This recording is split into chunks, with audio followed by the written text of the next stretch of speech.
Jadi kita ke era Turkiya Mesir. Usmani nih ya. Ih, Turki. nggak bisa dibilang tepat Utsmani juga karena si Muhammad Ali Pasha ini ya pendiri Mesir modern lah, dinasti Ali Pasha yang nanti digulingkan Nasser itu ya merdeka, independen. Walaupun dia kan memang ya Pura-pura merdeka padahal merdeka gitu ya. ya ya sebenarnya memang dia kan di bawah Utsmani lah sebelumnya, tapi nanti kan dia ngelepas diri kan. Dan di tahun 1000 berapa? 840-an atau 1800 berapa gitu. Karena memang dia sebelumnya ngebantu menaklukkan apa sih namanya pemberontakan Wahabi di mana? Saudi. Bukannya Muhammad Ali ini dari Albania dikirim sama Usmani ke Mesir buat ngusir Napoleon ya, ngusir Prancis lah. Ya, Napoleon iya. Nah setelah dia berhasil, dia nggak balik, dia malah menetap bikin kerajaan baru. Nah baru dari situ dia walaupun Usmani karena kewalahan juga minta tolong ke dia buat mengalahkan Wahabi. Iya, Dia maksudnya. ngirim anaknya Muhammad Ali. Iya, maksudnya dia salah terkenal juga ngalahin Wahabi juga kan. Ya memang dia berkuasa setelah ngalahin apa ngusir Prancis kan. Apa namanya karena waktu itu Prancis dan Napoleon kan ke Mesir gitu, walaupun cuma bentar kan. Tapi juga berdampak juga cukup besar tuh di bukunya siapa namanya? Yang di puncak khilafah Rogan. Nah, itu juga dibahas ada satu bab tentang Ali. Ya, memang dia nanti ke Wahabi apa nyerang Saudi minta. Jadi ke Saudi iya. Terus Muhammad Ali ini juga menyerang Sudan gitu ya, ke selatan ya, ke bawah ya. Ya.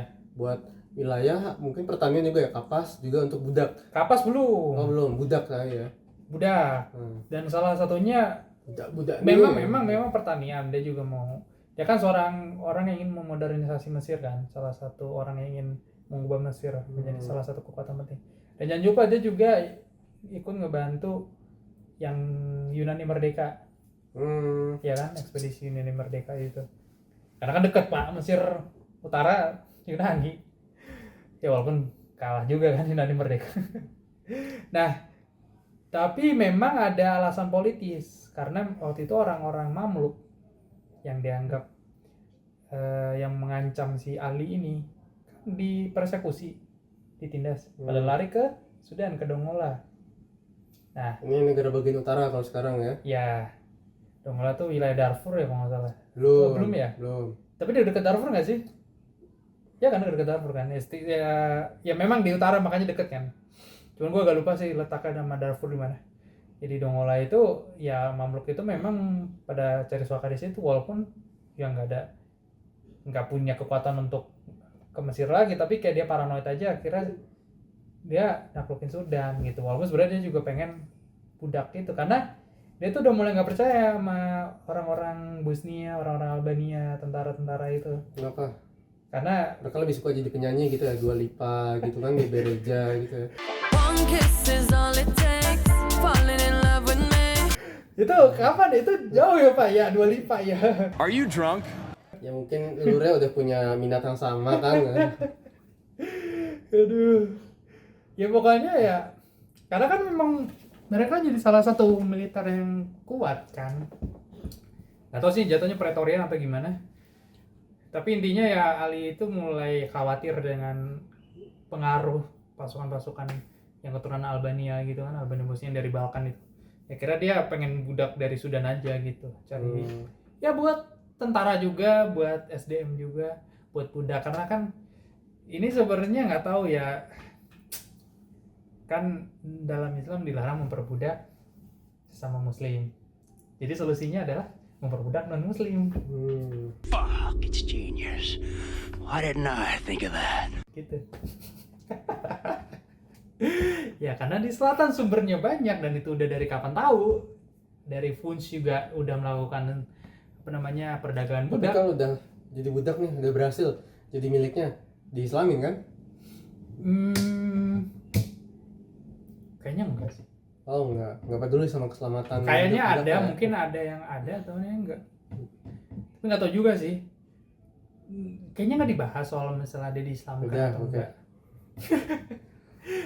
Berarti udah selatan nih. Funch sama Darfur berarti milik Mesir sekarang jadinya. Ya, di ekspedisinya tuh dipimpin oleh anaknya Ismail Pasha.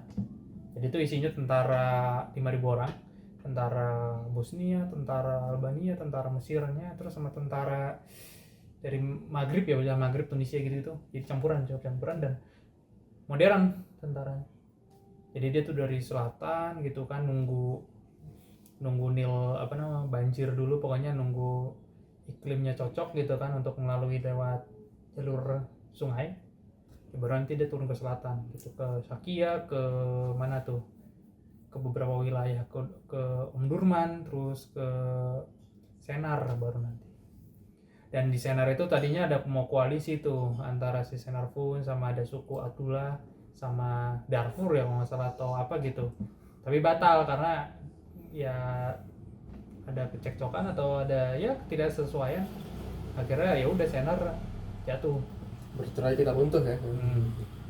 Dan memang sebelumnya Senar itu bukan diperintah sama Sultan, jadi ada semacam, kalau bisa dibilang di Jepang itu apa namanya, Menteri era Shogun. astaga kok gue jadi lupa gitu ya, Shogun lah namanya, keturunannya Abu Lialik. Abu Lialik itu yang jadi pahlawan yang ngalahin ini, naklukin Kordofan di 1768, dan dia tuh setelah itu jadi figur penting karena dia ngegulingin Badi IV, karena Badi IV otoriter, karena sebelumnya raja-rajanya itu nggak ada yang otoriter. Nah si Badi IV ini ya otoriter, akhirnya pada minta tuh tolong sama si Abu Lialik untuk gulingin itu, dan akhirnya dia nunjuk sultan yang lemah, Nasir atau siapa gitu, masih kerabatnya Badi IV, keponakan atau adik atau apa, tapi yang pulling the strings ya Abu Lialik. Shogun ini ya. Iya, Tapi dia mati ini setelah penaklukan Funj. Abu Lialik itu ya meninggal sebelum Mesir nyerang di 1790-an. Jadi waktu itu Hammaj apa gitu namanya, Hammaj Abadi itu apa gitu, jadi menguasai Funj itu. Ya persenjataan juga nggak balance ya. Mereka pakai pedang, pakai apa sih, lance apa bahasa Indonesianya, yang pokok pedang-pedang itulah, terus pakai tombak ya, lawan apa perium ya, nggak gimana, nggak modar. Tapi Darfur belum kalah nih. Darfur emang nggak kalah, tapi Kordofan jatuh. Mulai mengecil ya. Darfur nanti jatuhnya 1916, cukup lama ya, Selisihnya panjang tuh. sama Ali Dinar ya. Ali Dinar Ali Dinar mati baru tuh diambil jadi jajahan Inggris ya, karena bersama Mesir. karena Ali Dinar dituding mendukung Turki. Entah tudingannya bener atau apa gue lupa, tapi ya pokoknya itu jadi penyebabnya. Ali Dinar dibunuh kan, dan ya apa namanya, akhirnya era Turki ya Mesir ya, walaupun sebenarnya bukan era Turki, karena di buku yang gue baca memang ya Turki ya Mesir, kan orang Mesir ngomongnya pakai bahasa Turki gitu, jadi orang Sudan yang taunya orang ya ini orang Turki gitu. Ya akhirnya apa namanya, dimulailah era baru di Sudan, jadi satu wilayah, satu dengan Mesir gitu kan. Jadi kelompok yang masing-masing awalnya punya negara sendiri tuh disatukan gitu ya. Ya, Sinar, Darfur, ya jadi satu Kordofan, wilayah gitu, jadi bagi-bagi beberapa provinsi. Bahrul Ghaza. Walaupun selatan memang nggak langsung jadi wilayah mereka karena kan sulit taklukin, karena orang-orang selatan juga pakai strategi deep village ya, bahasa Indonesia apa, desa terdalam ya, pokoknya dia kabur lah ke bagian pedalaman gitu. Jadi mengisolir diri ya biar nggak ditaklukin Mesir, nggak kena apa sih yang perbudakan itu, slave trading gitu. Dan Untuk sabar ya. Oke, kita percepat aja. banyak banget. Ya, banyak banget. ya ini banyak banget ya bang. Ini pun udah nggak semuanya gue jelasin. Berarti ini kan perang dunia pertama, sebut aja gitu ya. Ali Dinar kalah, dijajahlah Sudan oleh Inggris dan Mesir katanya. Tunggu dulu. Tahun 1916. Tunggu dulu. Lompatnya agak jauh. Kita ke Mahdi dulu. Ini penting. Jadi di antara Sinar sama Darfur jatuh tuh ada pemberontakan Mahdi ya. Ya. Berarti Jadi udah Imam kiamat Mahdi. nih ya. Udah kiamat berarti ya. Ya bagi mereka kan akhir zaman gitu kan, karena memang Turki kan membawa katanya aliran Hanafi yang liberal. Terus Sedangkan mereka westernisasi. Maliki Ya. mazhabnya atau Sufi. Ya pokoknya begitulah ya, beda gitu ya dengan Turki Ya, ya. Sufi memang juga cukup dominan di Sudan. Cuman gua nggak tahu si Mahdi ini Sufi atau enggak. Intinya dia orang Nubia yang pergi ke wilayah Dongola atau kemana gitu. Waktu itu kan memang ada bikin penggalangan kapal, bikin perahu untuk slave trading di selatan. Dan dia tuh menganggap ya era Turki ini pokoknya sudah merosot. Udah Harus ada ratu adil gitu ya kalau kata orang ya Jawa. adil apa sih namanya, bahkan di sebuah buku ya, gue lupa di buku mana ditunjukin, kalau nggak salah di Omar Basir Longest War, itu dia digambarkan dia mendapatkan mimpi ketemu nabi-nabi sebelumnya, Masya Allah. nabi-nabi pendahulu. Itu kayak dewan isinya nabi-nabi pendahulu, ketuanya Nabi Muhammad, terus dia ditunjuk jadi Mahdi. Pas gue baca itu di buku itu doang sih, di buku yang lain gue nggak nemu, tapi itu menarik ya, itu di buku itu doang. Tapi intinya dia entah dia emang ngaku Mahdi, ada yang bilang dia nih ngaku Mahdi, ada yang mengatakan dia anggap Mahdi sama pendukungnya itu Ansar, kaum Ansar. Dan dia ngeberontak tahun 1881 ya kan, setelah dia ngirim surat nih, ngirim ke surat elit-elit Sudan, gue di Mahdi gitu. Gitulah gitu ya. Tapi emang pendakwah tuh sering kayak gitu. Ya. Mereka bukan dari elit gitu kan, maka sering dihiraukan sama elit ya. Iya, Terlepas dari apakah orang ini benar Imam Mahdi atau bukan ya. ya dan memang ini juga dimanfaatkan oleh pedagang-pedagang budak, karena waktu itu kan pelarangan penjualan budak kan di era Ismail Pasha yang memang cukup liberal, karena memang ada tekanan dari luar juga. Dan kan saat itu emang perdagangan budak lagi diberantas sama Inggris kan, pionirnya. Walaupun perbudakan itu tidak diilegalkan, tidak dilarang, tapi perdagangannya yang diilegalkan. Salah satu nanti Charles Gordon, Cina itu ya, iya, si Cina itu. Gordon Cina itu jadi gubernur jenderal Sudan, dan itu juga salah satu yang bikin Mahdi kesal. Ini beberapa Dia orang kafir nih, apa-apa nih infidel. nggak terima. infidel gitu. Jadi penguasa. Wilayah Islam itu harus dikuasai orang Islam. Walaupun Gordon cuma 1880 doang, karena memang di era Taufik Pasha kan, waktu itu Ismail Pasha digulingkan kan karena terlalu independen atau gimana, diganti yang lemah Taufik Pasha ya kalau di ininya, jadi Kedif ya kan.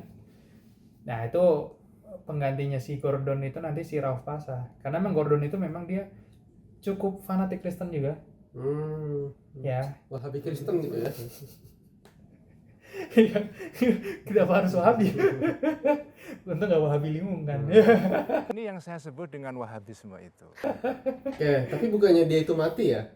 Itu nanti Pak. Oh, nanti. Itu nanti di 1890 dia masih dicopot. Nanti dia ditunjuk lagi. Sebenarnya itu tuh buat evakuasi. Tapi dia nggak hanya evakuasi, dia ingin mempertahankan Khartoum karena memang sebelumnya tuh wilayah-wilayah itu udah jatuh lah. Wilayah di Sudan itu udah jatuh ke Mahdi. Situasinya kayak sekarang berarti ya. Ibaratnya dia tuh Abdul Fattah Burhan gitu ya kalau zaman sekarang ya. Si Gordon. Ya gimana ya? Kayaknya sekarang RSF sama itu masih cukup imbang deh. Tapi sempat jatuh Khartoum itu kan. Ya tapi kan jatuh direbut lagi. Kalau ini kan ya tinggal Khartoum doang Pak. Yang lainnya udah di ini, orang nanti dikepung, terus akses buat Tolong keluar. Inggris datangnya telat gitu ya. Ya, Molesley telat datang beberapa hari, dan itu kan nanti bikin kabinet si Gason jatuh kan, dihina-hina tuh di Inggris. Gordon dicopot, ganti Rauf Pasha. Habis itu ganti lagi Gordon. Baru habis nih Mahdi. Enggak, habis Rauf Pasha ada lagi beberapa orang Mesir lagi dan semacamnya, baru nanti di 1885 Gordon itu diangkat jadi gubernur. Tapi Entah dia diangkat atau dia ngangkat sendiri atau gimana.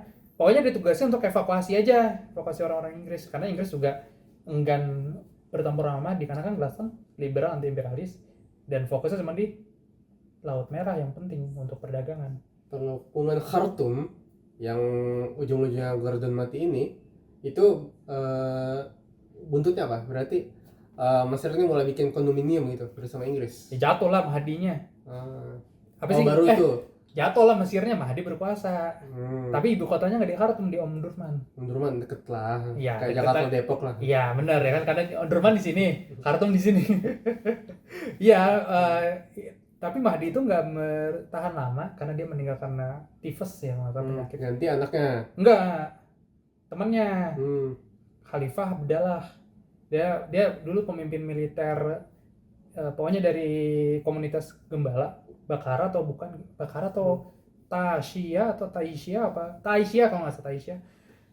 Nah itu jadi sebenarnya tuh Om Mahdi menarik, dia bikin kayak dewan juga, isinya tuh 4 orang ya, 4 sahabat Nabi lah istilahnya, dan dia punya bendera sendiri, punya tentara sendiri, dan tentara Mahdi itu ya campuran sih, ada orang kulit hitam, ada orang Arabnya juga, Tapi Islam semua lah. Islam lah. Jihadiyah itu ada milisnya namanya Jihadiyah. Itu ya budak-budak itu juga salah satu jadi komponen utama dari Jihadiyah itu. Dan ya tentaranya itu nanti ada yang elitnya, ada yang biasa gitu lah. Jadi kayak ada stratifikasinya. Tapi memang nanti Inggris tuh melakukan reconquista. Yes. Anjay, reconquista. Walaupun sebenarnya jatuhnya Inggris sebelumnya nggak jadi koloni, tapi kan karena dia mengkoloni Mesir secara nggak langsung. Bukan dari Taufik, Hidifnya Raja Muda ini yang menaklukkan kembali. 1896 masih Taufik nggak sih? Pokoknya yang jadi Hidif Raja Muda saat itulah. Ya pokoknya ya sebenarnya ada alasan juga kenapa Inggris itu ingin menaklukkan Sundan lagi, mengalahkan Mahdi itu karena ya permainan imperialis aja. Waktu itu kan insiden Fasoda. Tahu? Itu bukannya udah tahun 1900 awal ya insiden Fasoda? 1896 kan Fasoda. Oh, lupa lagi. Di buku yang di Omar al-Bashir yang The Longest War itu salah satunya jelasin. Pokoknya Perancis itu jadi ancaman di sana. Karena dia kan nanti ya di dekat-dekat situ kan Ini mirip Asia Tenggara gitu ya. iya, Chad kan jajahan Perancis. Prancis sebelah sini, Inggris sebelah sananya, Iya. tengah-tengahnya Thailand sama Darfur gitu ya. Iya. Cuma bedanya kalau di sini Darfur tuh diambil Inggris, Iya. nggak ada yang dijadiin penyangga ya. Tapi itu Darfur juga nanti kan 1916. Jadi sempet tuh kayak Thailand ibaratnya nasibnya Darfur ini. Gak Jadi terlalu dibahas sih penyangga Darfur gitu. perannya kayak gimana. Tapi yang pasti Atau nanti mungkin- ada perjanjian itu pun nanti Inggris dengan Prancis itu tentang wilayah Darfur itu nanti 1924. Darmasal itu tuh dikasih ke Inggris. Wadai Prancis. Ya kalau nggak salah. Jadi kayak ada macam bargaining gitu loh. Nih gue kasih ini ya. Mungkin kita Darmasal ke Inggris. Pokoknya nanti ada Prancis yang dapat. Dan memang itu tahun 1924 itu jauh kan, itu kan 1890-an kan. Nanti Herbert Kitchener ya, yang nanti di Perang Dunia Pertama We dia won you. yang apa sih namanya meninggal gara-gara kapalnya entah kena ranjau atau kena apa kan, itu konspirasi. Kalau di film Kingsman, Ya itu main tembak ya kan di Kingsman. Tahu gua.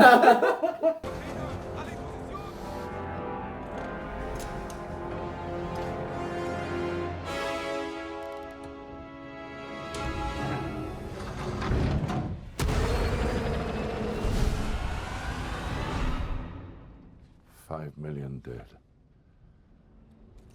May God forgive me.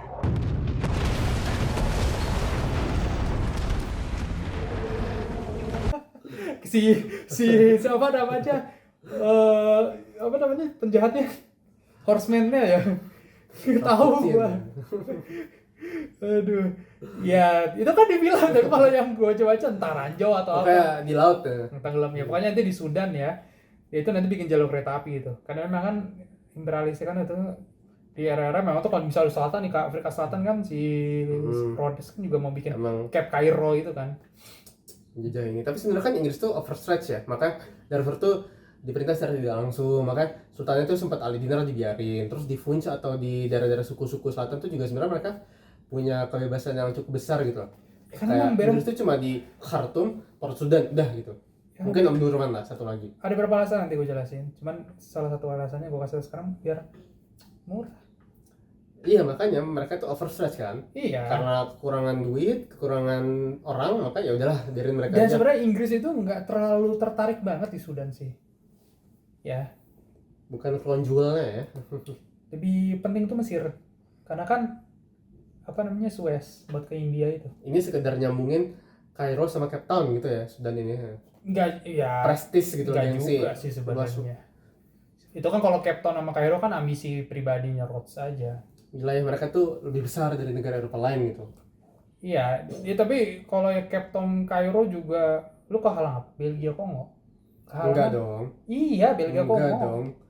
Uganda, Portugis. Kenya nih, ke bawahnya Tanzania. Oke lah itu punya Jerman, Jerman. iya. Tapi kan perang dunia selesai jadi milik Inggris juga. Bawahnya lagi Malawi, Enggak, tapi kan Zambia, Zimbabwe. Enggak Rhodes ada kan putus-putus. sebelum PD1. Enggak, yang gue baca ada di, ya ini beda lagi nih pembahasannya, intinya itulah. Lah, panjang lagi. Pokoknya Sudan tidak terlalu penting bagi Inggris gitu. Ya, pentingnya saat itu, pentingnya dia karena emang ada ambisi di Prancis aja kan, Scramble of Africa kan. Udah pernah gue bahas juga tuh di podcast sama temen gue. Nah, intinya itu akhirnya ya Kirchner nanti ini mimpin pasukan ke Mahdi gitu, dan memang waktu itu Mahdi juga udah mulai melemah. Kayak dia kan mau nyerang Mesir tuh di 1890 berapa gitu, tapi gagal di Tuski, dikalahin di Tuski karena memang di perjalanannya itu desa-desa itu, pemukiman itu udah dievakuasi. Jadi kan dalam peperangan yang jarak jauh kan pasokan pangan, supply ya kan, untuk isi tenaga, isi apa kan sangat penting ya. Dan itu hilang, jadinya kelelahan, dan juga secara kualitas senjata ya beda lah Pak Inggris. Udah nih berarti Mahdi kalah, Ali Dinar jadi Sultan Darfur. Itu situasinya masih Inggris kayak masih benar-benar pengennya murah banget gitu ya. Tapi karena Ali Dinar yang lawan 1916 tuh akhirnya dikalahin. Ya udahlah kita bikin protektorat gitu ya, kondominium Inggris Mesir gitu. Ya kondominium udah sejak 1899. Tapi setelah Ali Dinar ini mereka benar-benar apa tuh ya, terang-terangan gitu kan, Inggris lebih banyak campur tangannya gitu. Ya dari awal juga udah ini. Tapi kan masih dibiarin sultan-sultan itu kan. Iya, enggak, maksudnya gini, sistemnya kondominium itu gini. Gubernur Jenderal Inggris itu atas rekomendasi Inggris, tapi dipilih Mesir. Jadi yang milih Mesir tapi rekomendasi Inggris. Ya, gimana tuh?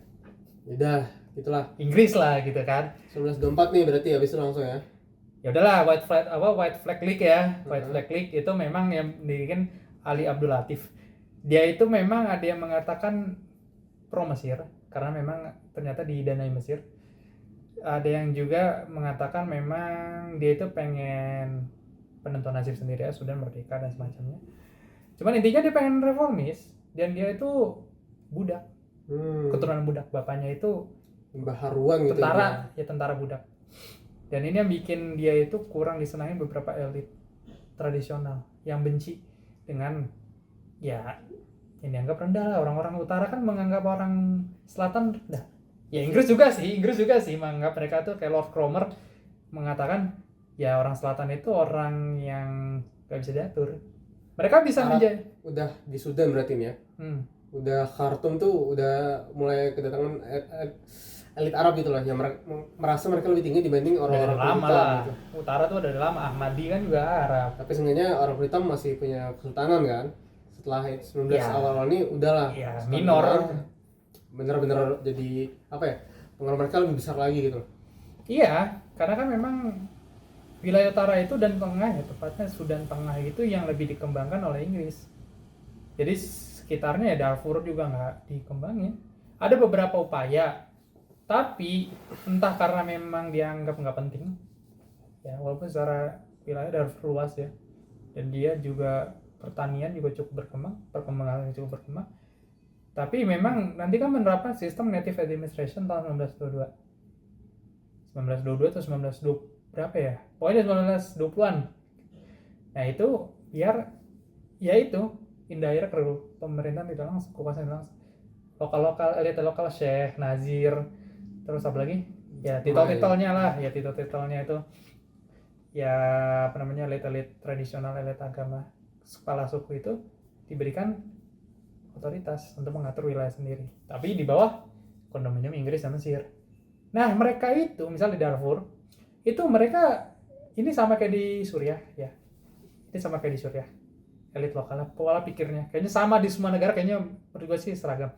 Mereka nggak mau ada modernisasi. Kenapa coba menurut lo?